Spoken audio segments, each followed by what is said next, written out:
Christian Ballard, sports journalist at Ballard Sports Media. Just gonna use my phone and record this one. Let me know your thoughts on this game down below in the comments. We'll do on StreamYard. We'll find some time to hang out, talk about the games this week, I'm sure. And no show today on Wednesday. I got a little something going on today. So anyway, but talking about some of these games, a lot of different games. We'll try to get some videos out today, tomorrow, whatever. We'll do our best. It's just been a busy week with work and school, but Wednesday's my off day, so I try to take whatever time I can to get some videos out for you guys. We had great games last week with like Florida, Texas, Alabama, Vandy, stuff like that in the SEC. We switch over to the Big Ten, a battle of 5-0 teams. Number 3 hosting number 7. Now, I don't know why people don't like Curt Cignetti. I mean, they like him as a coach, but they say he's not the best human being when you hear him. I've never listened to his press conference. I always listen to guys like Dan Lanning. Love Dan Lanning to death. He's awesome. This is a 3:30 game on CBS. Big Ten's game of the week in Eugene. The spread is 7.5 in favor of the Oregon Ducks. I have not done my pick'ems for the games yet this week. Hopefully we can find some time to lock them in before Saturday. Or maybe I'll just have to go through and lock them in myself and just talk about them or something. But this game specifically, I really like the offenses here. Both the quarterbacks are gone. Or at least from a couple years ago.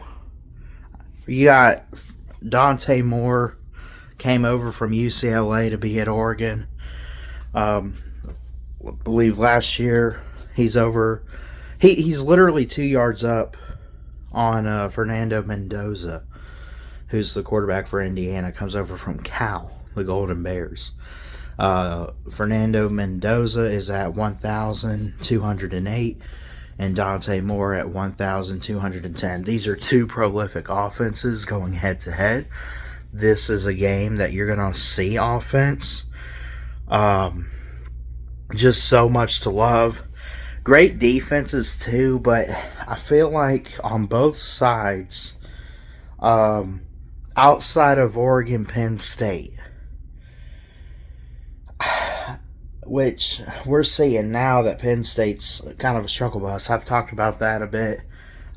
Put that aside. Let's worry about it later. But has Oregon really faced a prolific defense to test their offensive weapons yet? And I'll say yes, because Penn State does have a really good defense. But Indiana looks pretty good defensively too, with Moore at 30 tackles, Jones, the linebacker, at 3.5 sacks. Then you got Mateo Uiagalelei for Oregon with 4 sacks on the year. How do you say this name? I don't even know his first name. Boettcher with 39 tackles leads the team. He's got more tackles than Lewis Moore, who is the lead tackler for Indiana. So, who does have 3 interceptions, by the way. But I look at this game. I'll make this one quick on you guys. I don't want to spend like 10 minutes or so. I'll try to start making these like 10 minutes or less if I can, unless we get into like history of it. Overall, just 2 really good teams. Really good teams in the Big Ten. Year 2 in the Big Ten for Dan Lanning and the Ducks. Indiana's been around for a while. Indiana, had they not lost a game or so late, they would have been against Oregon or Penn State or Ohio State. We had such a big race for the Big Ten title last year. Are we looking at the 2 teams this weekend that could potentially rematch in a few weeks. I think that's very likely, very possible, and probably going to happen. We got to see how the rest of the season unfolds. You still got teams up there like Ohio State or whoever. Michigan doesn't look half that bad either. So, I don't know. I mean, are you getting a Big Ten Big Ten championship preview here? It's very possible. Pulling out a score prediction here.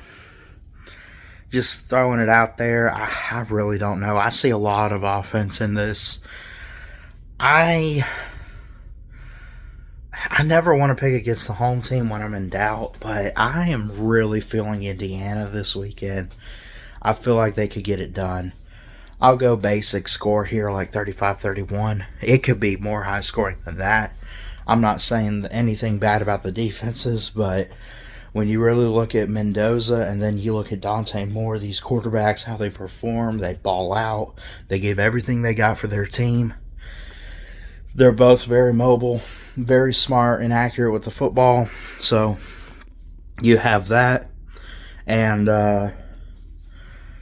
yeah, I mean, I think it's just going to come down to quarterback play. And I think Dante Moore is more talented, but Mendoza's been playing out of his mind too. He's got 16 passing touchdowns. He's got a pick.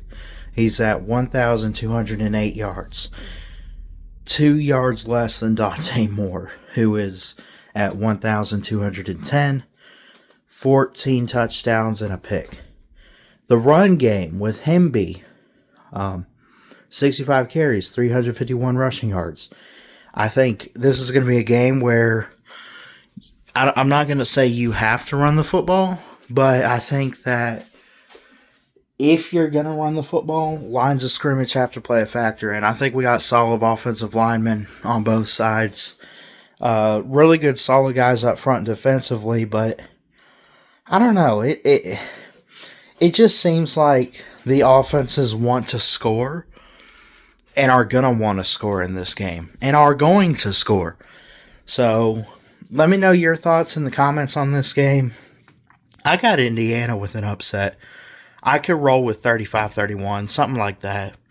Just a basic score. Just a basic football game. Down to the wire. And in a way, like, it would not surprise me at all, this being at Autzen Stadium in Eugene, if Oregon wins. I'm not here to doubt Oregon. I'm just saying Indiana looks hot right now. They look on a roll. So, this is on October 11th, this Saturday at 3:30 on CBS. Game of the week in the Big Ten. And someone fact check me, is game day going to be there? I could be wrong on that. But anyway, going to be a good one. We'll get some more preview videos out here soon this week, within the next couple days. I got a lot to record and talk about. So, stay tuned. And drop those score predictions for this one down below in the comments. I love y'all. Jesus loves you. Peace out. God bless. And we'll see you soon here at BSM.